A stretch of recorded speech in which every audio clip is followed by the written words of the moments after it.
قل بفضل الله وبرحمته فبذلك فليفرحوا هو خير مما يجمعون۔ تو یہاں بہن کا کردار دیکھیے گا کہ ماں تو اللہ کا حکم مان کر اب سائڈ پہ ہو گئی، اب بہن جا رہی ہے، کنارے کناروں سے دیکھ رہی ہے۔ ان کے پہنچنے سے پہلے ہم نے موسیٰ علیہ السلام پر دائیوں کا دودھ حرام کر دیا۔ بچہ روئے، اور وہ بھی موسیٰ جیسا اسٹرانگ بچہ۔ سارا محل پریشان ہے، کدھر ہوگا کیا ہوگا۔ اور آپ دیکھیے آج بھی بچہ پریشان ہو جائے سارا گھر پریشان ہو جاتا ہے، پتہ نہیں کیوں رو رہا ہے، کیوں رو رہا ہے۔ اور موسیٰ کی تو آزمائش ایسے لگتا ہے ڈے 1 سے شروع ہو گئی۔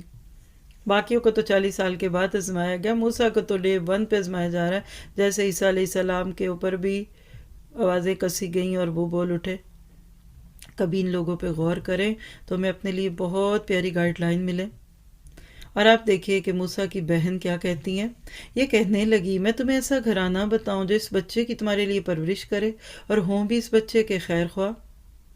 سمجھدار بہن تھی۔ اس وقت اس عمر میں لڑکیاں اتنی سمجھدار نہیں ہوتی جتنی موسیٰ کی بہن تھی، بلکہ کسی نے کہا کہ بڑی بہن ماں سے بھی زیادہ لاڈ دیکھتی ہے۔ کیوں؟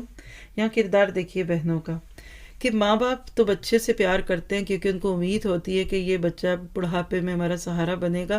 بہنوں کو تو بھائیوں سے ایسی بھی کوئی امید نہیں ہوتی۔ ان کو پتہ ہے ہم نے اپنے گھروں میں چلے جانا ہے، بھائیوں کی شادیاں ہونی ہیں، بھابیاں آ جائیں گی۔ اس کے باوجود جو بہن، جس کو پنجابی میں کہتے ہیں کہ بہنیں گجی مائیں ہوتی ہیں، یا بیویوں کے بارے میں بھی بعض لوگ کہتے ہیں، یعنی عورت کے کردار میں کھیر ہونی چاہیے، یہ سکھایا جا رہا ہے۔ یقین کرے جو بیوی روٹی بنا کے دے نہ دے، آملیٹ بنا دے نہ بنا دے، وہ بعد کی باتیں ہیں، لیکن کیئرنگ ہو جائے، مرد کی ایسی کیئر کرنا سکھائیے، بیوی ہونے کے ناطے، ماں ہونے کے ناطے، بہن، بہو، بیٹی، دیکھیے دلوں میں راج کریں گی۔ وہ دلوں میں رہتی ہیں بچیاں جو خدمت کے جذبوں سے معمور ہوتی ہیں۔ اور موسیٰ کی جان بچ گئی ایک بہن کے مشورے سے۔ اللہ ایسی سمجھدار بہنیں بنا دے سب کی۔